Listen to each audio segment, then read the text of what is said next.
everyone. Welcome to Coffee Time from Masterminds.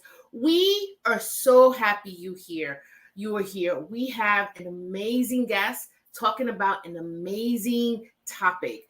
Did you find yourself throwing your strategic plan out the window when the pandemic hit, wondering, well, we don't need that anymore? I'll tell you a secret. We understand. However, we are almost 3 years into our new normal. And the fact is, having a strategic plan is a really powerful tool. And our guest, Yurasek, is here to tell us why. Join us. Hello, everybody, and welcome back to Coffee Time with Masterminds. My name is Peter Blakely, and I'm the founder and principal of Blakely Consulting. Welcome to Coffee Time with Masterminds. I am Cynthia Rojas, founder and principal of To Your Growth. Welcome to Coffee Time with Masterminds. I'm Rebecca Tuttle, founder and principal of Grant Right Now and Grant Writing for Good. Hi again. Welcome to Coffee Time with Masterminds, a 30-minute conversation for and with leaders of mission-based organizations. First, we want to say hi to our viewers from all over the world and our listeners in Australia. And if you are joining us this morning, please put your name and where you're from in the comments. We always love to know where our listeners are coming from. And I am excited to introduce our co-host, Peter Blakely. Peter. Good morning. How are you? Hey, how are you? I'm good. I'm excited about today. We're talking about strategic planning. Yay. I'm excited too. And we have a great guest. Anne Yurasek from Field Partners has been working with organizations for many, many years. We'll ask her how many years, but it's been a long time. And she helps organizations plan and strategize for their future. Let's bring Anne on. Oh, hi, Anne. How are you?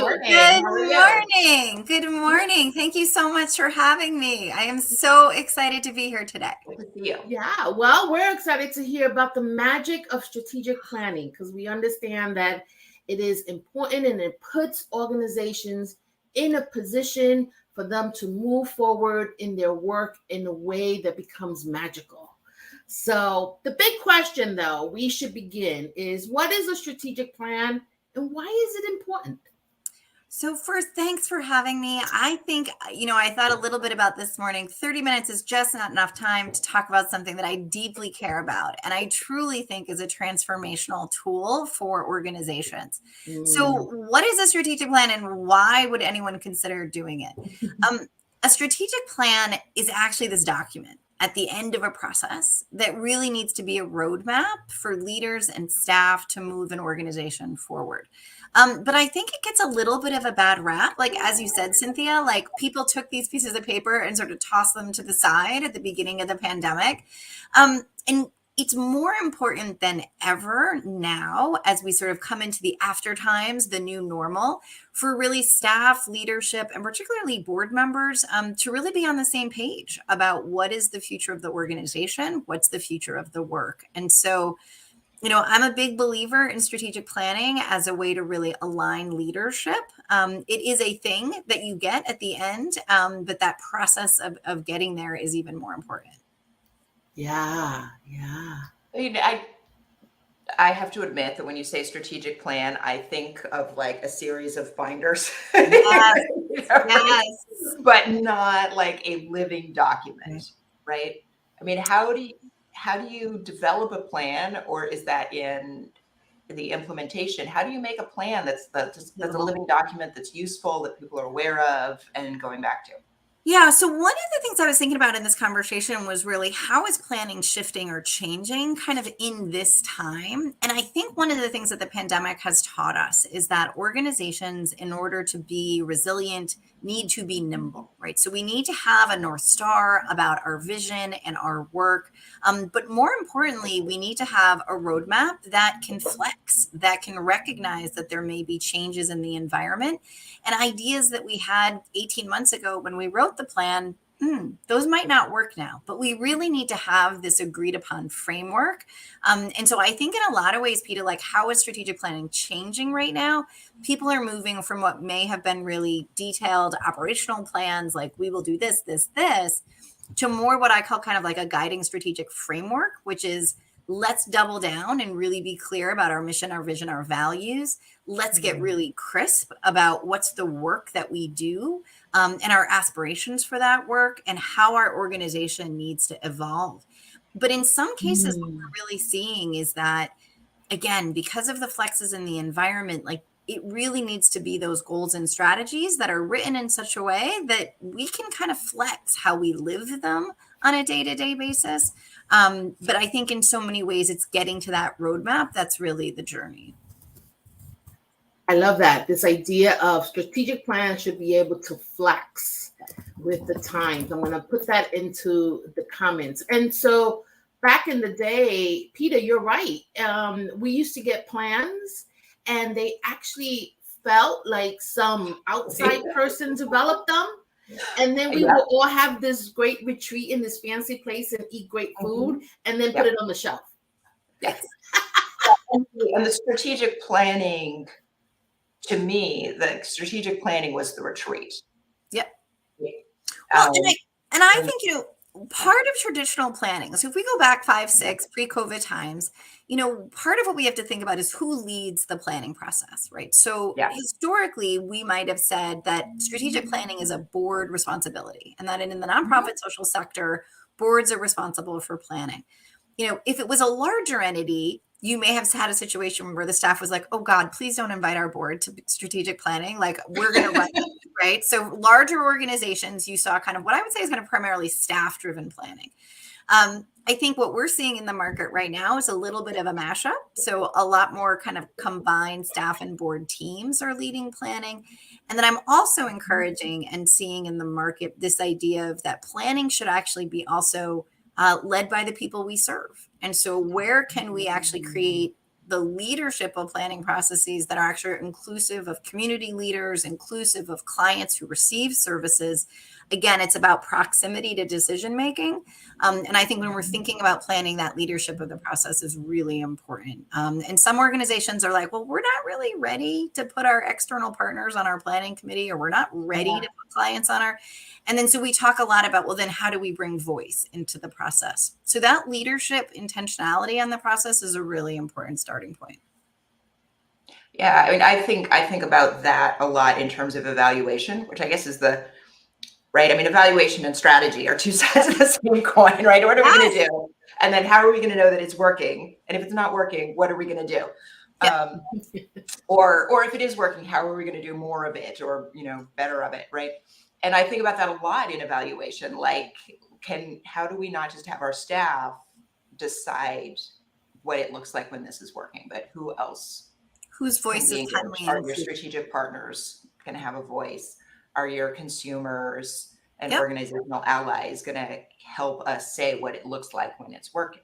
Yeah. And I think the biggest thing that we're seeing is that I think there is an increased interest in more inclusive strategic planning processes. So there are organizations, when they're thinking about planning, saying, you know, this is not just an internally driven exercise. So we really support what I like to say are the curious social sector organizations that really are ready to engage like a really wide range of stakeholder voices. And so if I think about a recent project we did in Massachusetts with a housing organization, it was about bringing to bear the voice of landlords and clients and community leaders and stakeholders and staff and board.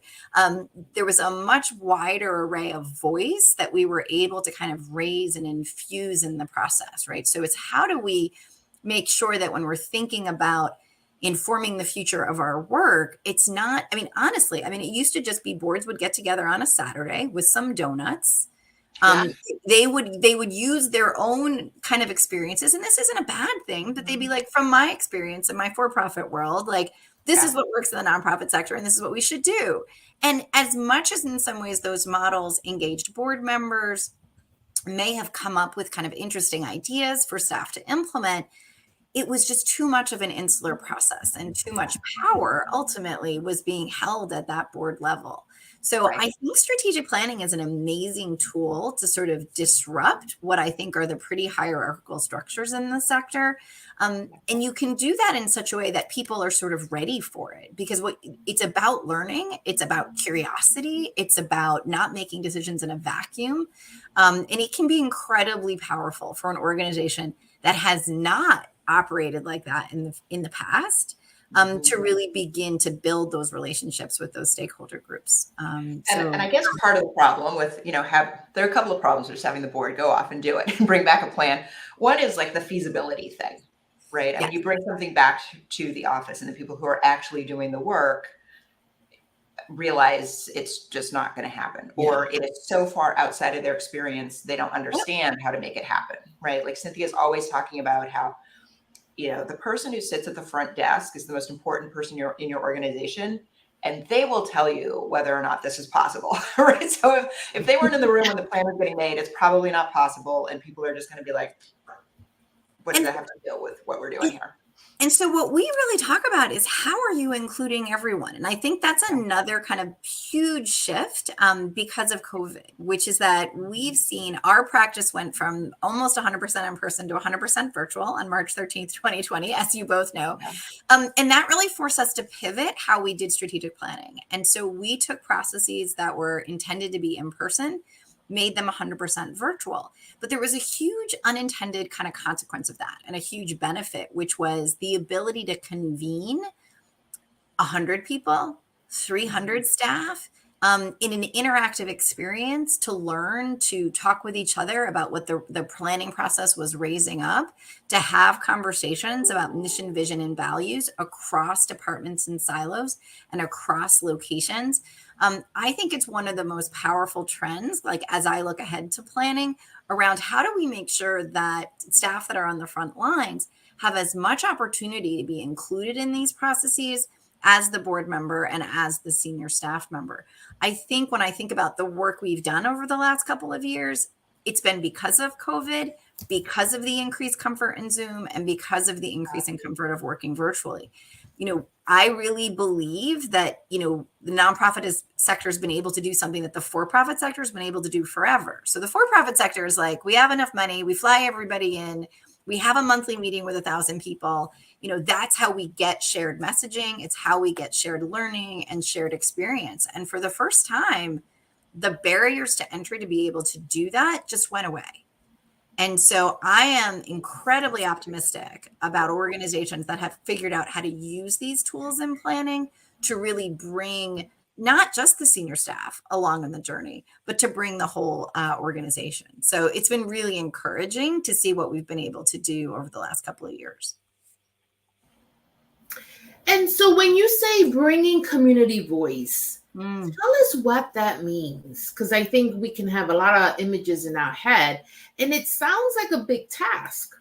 Well, it is. But part of it is really sort of sitting with an organization and understanding at the beginning and doing some discovery and saying, how are you including community and client voice in your day-to-day operations?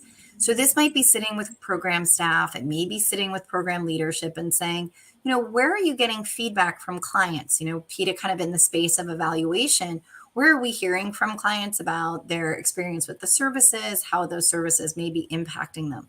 And so part of the discovery about including voice and strategic planning is, how strong is that muscle already? Where are we doing that work already in our organizations? And then we can basically build from there. So if there's information, if there's client data, if there's the way to host a focus group, we can sort of start that discussion about the inclusion of client voice and planning, kind of where the organization is. And then really talk about, well, what does next level look like? Oftentimes we're seeing what's emerging out of this is, we haven't really done this in the way that we would like to. It's been pretty transactional. We've sent out surveys. And so organizations are coming out of planning with a stronger understanding of what's possible. How can we create a client advisory board? How can we create opportunities for clients to be compensated for their willingness to be an ambassador for our organization and in their communities? And so I think it's really interesting, Sin, that it's totally not a one size fits all model here. And it really kind of starts where the organization begins in terms of its client voice. But I would think that PETA as well has some perspectives on kind of client voice and evaluation as in some ways the starting point for that. How are we engaging and including clients in our work? Yeah, and it's a similar process, right? I think we started out from a point where evaluation meant getting some information, extracting some data from the community or the client, right? And then we got to more participatory models where it was like, maybe we should ask them what they want to tell us about. Right. And the vision really is eventually, they're going to tell us what is worth measuring and how. Right. Yeah. And I think one of the things we're excited about is we do have some clients that are really ready to consider what I'm calling co-creation. So oftentimes, not I'm calling, generally is called co-creation. I'm not claiming that I have created co-creation. Just to kind of back that up. But it's this idea that in some ways, as planners, like we will often come to the table and say, we think the natural way to do this is to do a survey. Yeah. We have some clients that are ready to say, I don't know if it's a survey. Is it a survey? Is it a focus group? Is it interviews? Perhaps we could actually include those residents, those clients in helping to define the entire information gathering process, right? And that's a readiness because not every organization is there yet. But I do think there are organizations that are like, well, the consultants might think at this. And even on our team, I'm like, guys, that might not work. That really might not be the right fit for that community. And so how do we actually help a client build some relationships in a community or in a geography or in a neighborhood and talk about what does it mean to be supportive of what this organization is trying to do? But that's hard. And I have to tell you, I think most organizations are transactional with their relationships with community. They are not interested in long-term relationships. They are not interested in deeply listening and centering voice. And so this is a stretch. This is a stretch for some of our clients. But I think it's a muscle that can be built and should be built. And so, and I think planning is an awesome excuse to sort of start the process of really saying, let's deeply think about like, what does our relationship with the community we serve look like today? What would we want it to look like in the future? And how do we actually build that together? When I think about transformation, and I have no data to support this, but I find myself in libraries, a lot of libraries these days. And back in the day, you went to the library to take out a book or to read a book, to be there for a very specific reason. And now libraries are just like this amazing place to hang out in. Yeah. And in New Haven, Connecticut, they have this amazing library. It has a cafe inside of it. You could be there for hours. It has a balcony. You sit outside. And so that's one sector that probably listened to the people that it was serving to hear how they can best serve them. Because libraries, I think they were dying at one point or had the threat of dying, especially when now you could get a book online so fast you don't have to leave your house. Absolutely. I had the pleasure of doing a substantive amount of library planning kind of in the 2008 to 2014 stretch. And then more recently, we did the strategic planning for the Providence Public Library. And again, this is this kind of existential industry threat, which was do books matter, right? But I think what's also awesome about libraries is those are really curious people. People who work in libraries and support libraries are really curious. So to your point, like talk about an industry that's open to information, that's really interested in hearing what patrons and community members think. And so all of the library planning work that we've done has deeply amplified the voice of community members. And I'm going to say one of the very first what I call kind of like external, internal planning committees was with a library a very long time ago, back into, I'm not going to name the date. I think it was like, and so people will often say to me, well, we can't put external people on our planning committee. I'm like, of course you can. Why not? Yeah. You can have board members, you can have staff members, you can have patrons. And they identified 3 community members that were not on the board to be on their planning committee. And so you have ways of taking these models and really saying, the way we used to do it doesn't serve us. How can we amplify community voice in this process? And I'm going to tell you, there's 1,000 different ways to do it, but you've got to actually have the intention to start with, right? And I think you're right in that libraries are naturally community oriented. If you've seen one library, you've seen one library. Like, the services in that library are responsive to the needs of the community.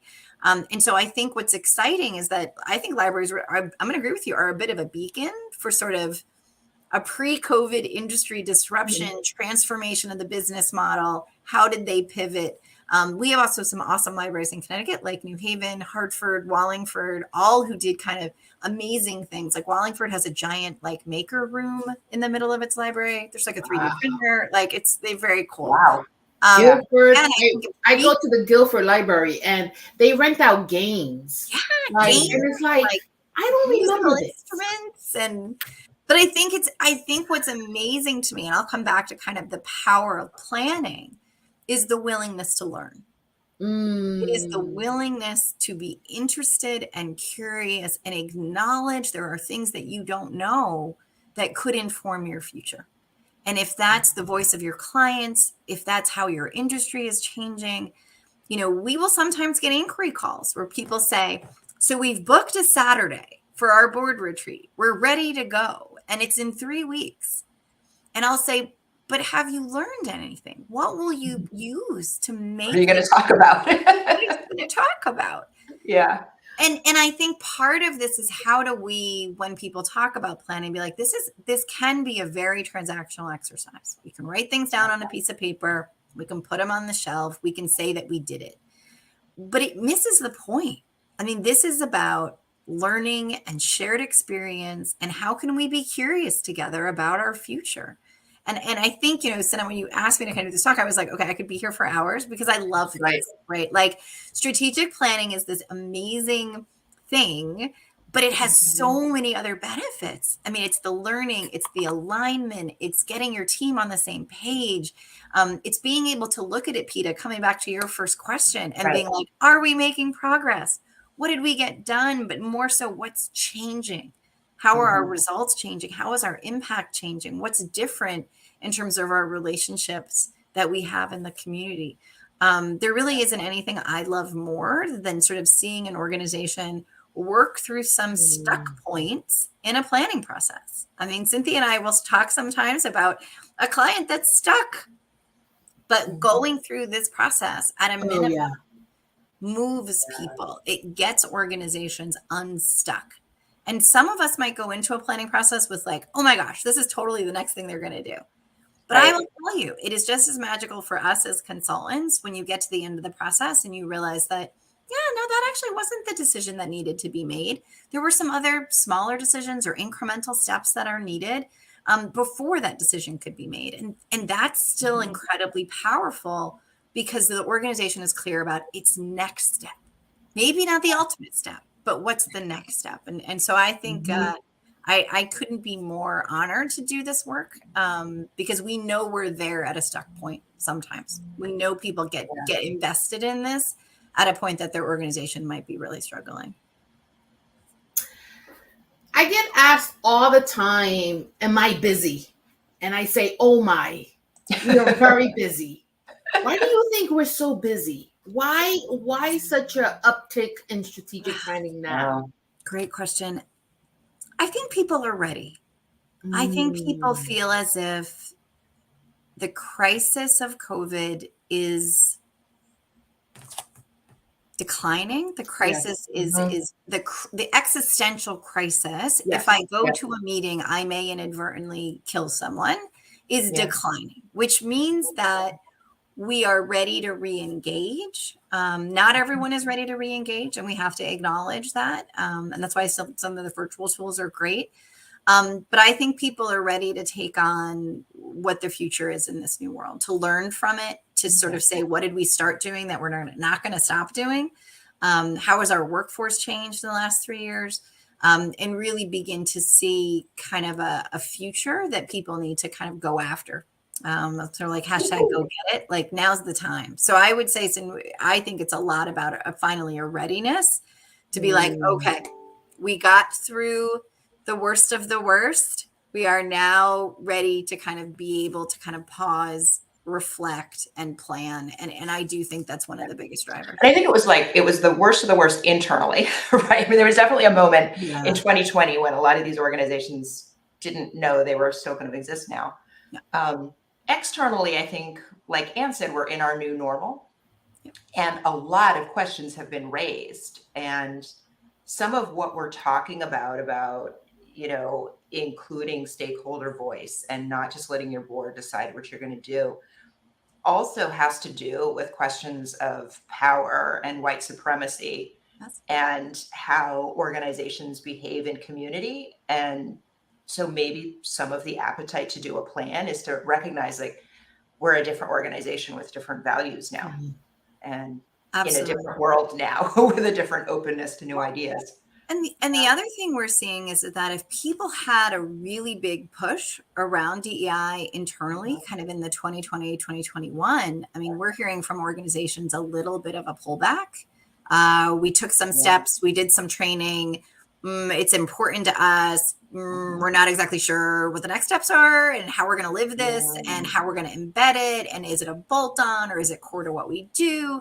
And so I was going to say another trend we're seeing is actually the integration of kind of equity assessments running either in parallel or next to strategic planning. So people are ready to kind of lean in as part of planning and reflect on what has worked in terms of our DEI, kind of building that capacity and muscle, and what are really our next steps kind of in that really makes sense.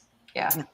I was talking to someone yesterday and I had to chuckle who said, you know, I would love a plan that has 1, 5, and 10-year benchmarks. And I thought 10 years. Now there was a time where planning for 5 and 7 years was what we did. And the libraries did 10-year plans. So before 10 years ago, 15 years ago, libraries actually wrote 10-year plans. Look at that. And so what's the time frame now? Like what do you recommend? Three?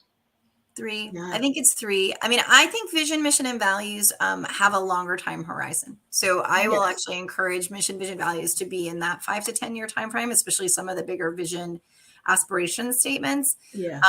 But in terms of the goals and strategies, like I think you're looking at a 3-year cycle. It keeps people close enough to the work, keeps people clear about, we don't have to figure everything out, but we can sort of figure out what feels good for sort of like this stretch. I do think FIO has a tendency to write plans that are written for 3 and then people call us at 3 and say, we're not done yet and we need a little more time. And so they do 4 or 5. But I also think that's the power of the framework, right, Sin? So like what we often say is write this for 3 years.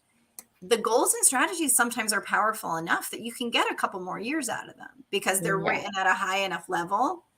And then you're doing annual planning against the framework. So I think in some ways, again, Peta, come back to your first question, how do we make sure this isn't a binder? It's really embedding it in the management practices of the organization. But I think when if you write it for 3, but you write it in kind of a framework that can kind of maybe have an extended time frame, you can sometimes get to 5. But what I also say is that your information base by the time you're at 3 years is stale. Yeah. So what people thought 3 years ago about you is now no longer the case. And so if you're going to extend plans, like we're going to do an add-on for a year, I say just validate it. Like do a staff survey, do a board survey, do some listening externally, just to make sure that it's still fresh and relevant.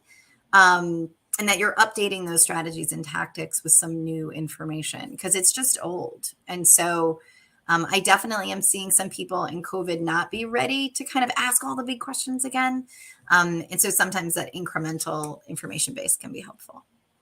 Yeah. Or you develop a plan that evolves with the times, right? Yes. Because it would have been enough to just have a global pandemic, right? But we had the murder of George Floyd and what that did to our nation and internationally. And then we are now in the middle of the Great Resignation. And then we're up for a new presidential election. And so it just doesn't end. Yeah. Oh, wait. Are we up for? No, we're not having a prayer. Peter, we have election Not this year. Not this year. Okay. I re-registered to vote, so I have a lot of things. And Kamala comes on my Instagram every day, so I'm like, she must be campaigning. Anyway, so it's just one thing after another. So if anything, your plan should be able to evolve or help you pivot, and that should be part of the plan, I would imagine. It is. And I think we often talk about, systems to monitor implementation, key measurable results that the organization should be kind of driving towards at the organization-wide level. But again, I really sort of say is this has to work for you and your management team. It's got to work for you and your board. You've got to develop the systems to kind of set the roadmap and then say, how often are we going to look at the map? Every 6 months or so, we should really pull this out. Talk about how we're making progress, talk about things we've added, talk about what we're learning even as we implement. And again, a strategic plan is a moment in time, and it has to be able to flex and allow the organization to continue to learn and respond to the environment. That's awesome. Well, we are out of time, and you are so right, Anne. We could talk about this for another hour. But if someone were thinking about it, or if we have a listener that's a leader that thinks of plans as something you put on the bookshelf, what would be your words of advice? We often also have post-traumatic strategic planning disorder, where people have troubled strategic planning experience. So what I would ask people to do is put the strategic planning kind of methodology and stuff to the side just for a second and engage your senior staff, your board, your frontline staff in saying, what do we need to learn? What are we curious about? What do we not know today that should inform our future? And that conversation is the basis for the strategic planning work that should be undertaken. And so really just starting with learning and curiosity. What does our board want to know? What does our senior staff want to know if we needed to make decisions about our future? And that kind of generative discussion really should be the basis for launching into a planning effort. Yeah, thank you. Thank you so much. All right. And thank you to our viewers and listeners. And we will see you next week, same time. Take care. Thanks for having me. Have a great weekend, everybody. Bye.